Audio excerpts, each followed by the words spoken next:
Hello and welcome to Rule of Three's video review for Lords of the Fallen, an action RPG from Deck 13 Interactive and published by Bandai Namco for the PlayStation 4 and Xbox One. So this is a new IP that is in the same veins as the Souls series, such as Dark Souls and Demon Souls, if you don't know what the heck I'm talking about. It is a difficult action-oriented RPG that tells you before time to be prepared to die quite a few times. And it does steal a lot of similar mechanics and how this game works from Dark Souls, and has a unique flair to it, but ultimately is more of a Dark Souls light game with a couple of major issues. Solid! I am changing into one of those creatures. Kill me before it's too late. Sounds easy. The story of Lords of the Fallen follows a man named Harkin, a convicted criminal who is only released from his cell after an evil race known as the Rygar invade the human world under the orders of a dark god. It is then up to Harkin to stop the Lords of the Rygar by going out and killing them and saving the human realm and kind of redeeming himself for whatever it is he did. Story-wise, that's about it. There's a lot of in-game lore told via scrolls, but the overall coherency of the narrative is pretty weak, and there's a lot of characters that they talk about, but you don't really know exactly who they are, what their purpose is. It never really explains most of the things that are going on, and you're kind of just left kind of guessing, and formulating ideas about what happened and why everything's the way it is.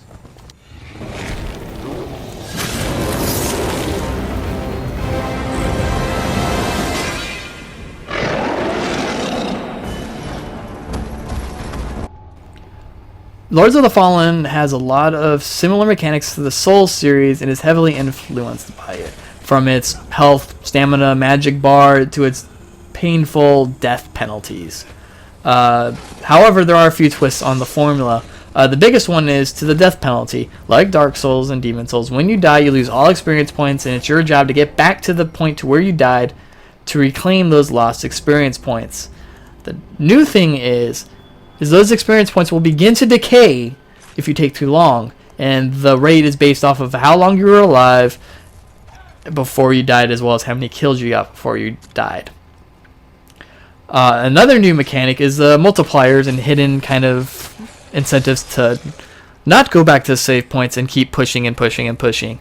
This is in the form of experience modifiers and loot modifiers. The more things you can kill before you spend your experience point at a checkpoint, the higher the multiplier will go. So you'll get more experience points the longer you go without using your experience points. Downside to that is if you die, you might have more experience points than you're willing to lose. Loot works in the same way, but it's anytime you use a checkpoint to refill your life and regain some potions. The longer you go without doing that, the higher chances of rarer loot. It has a nice balance of risk-reward and is very, fulfilling to, get a high multiplier and get a crap ton of experience points.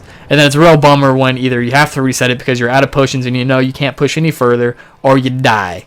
And dying always sucks in games. Same with the loot. It's nice to keep going and try to push and push and push in hopes of getting rarer loot, but is the risk worth the reward?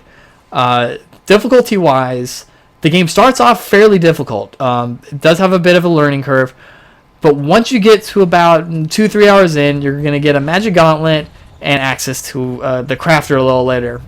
Once you have access to these two items, the difficulty of this game plummets. It becomes a lot easier as soon as you know what enemy types are weak to what, and you just equip poison and fire to all your weapons and just lull face for the most part, as well as using your magic gauntlet to take out some of the harder enemies from a distance.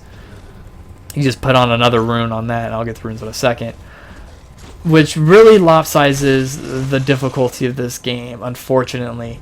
By the time you get to about the third or fourth Fallen Lord, you're going to be able to just go for a long time without dying. And even when you die, it's because you're being stupid or you don't know what enemies are around. So you still got to be a little careful.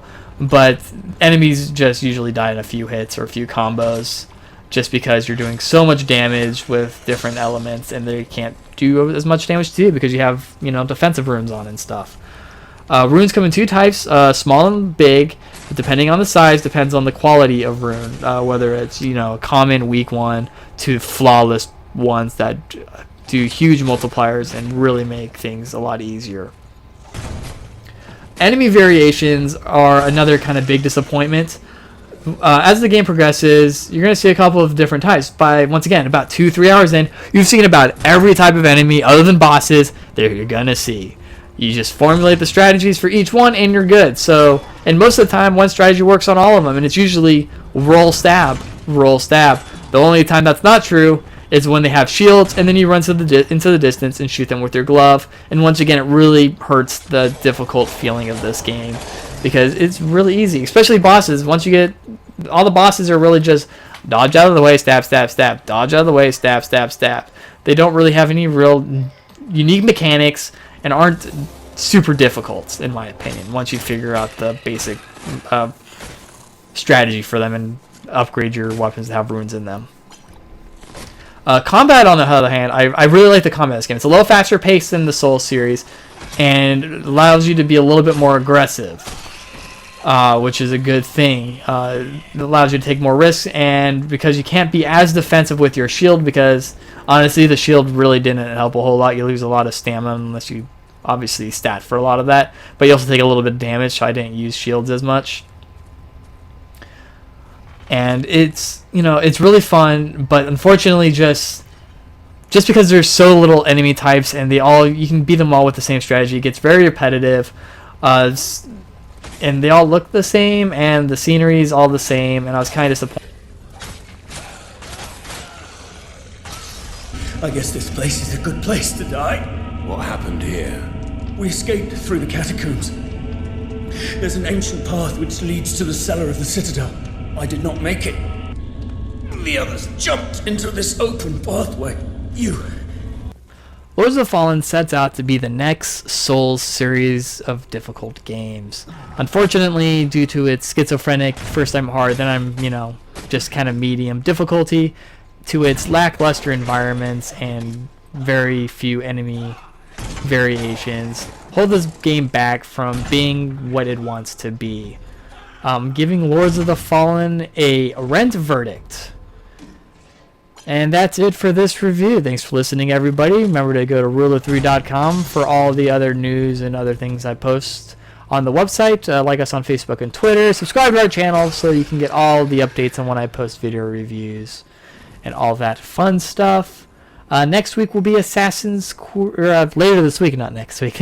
Later this week will be Assassin's Creed Unity for the PlayStation 4 and Xbox One and PC. As well as I might be doing a Halo Master Chief Collection one. I'm debating on that because it's really 4 old games that I've played and I already know a lot about. I might do the anniversary for 2 since that's really the new thing in the Master Chief Collection. We'll see if I have time for that. And that's it. Thanks for listening, everybody, and always remember to trust in the rule of 3.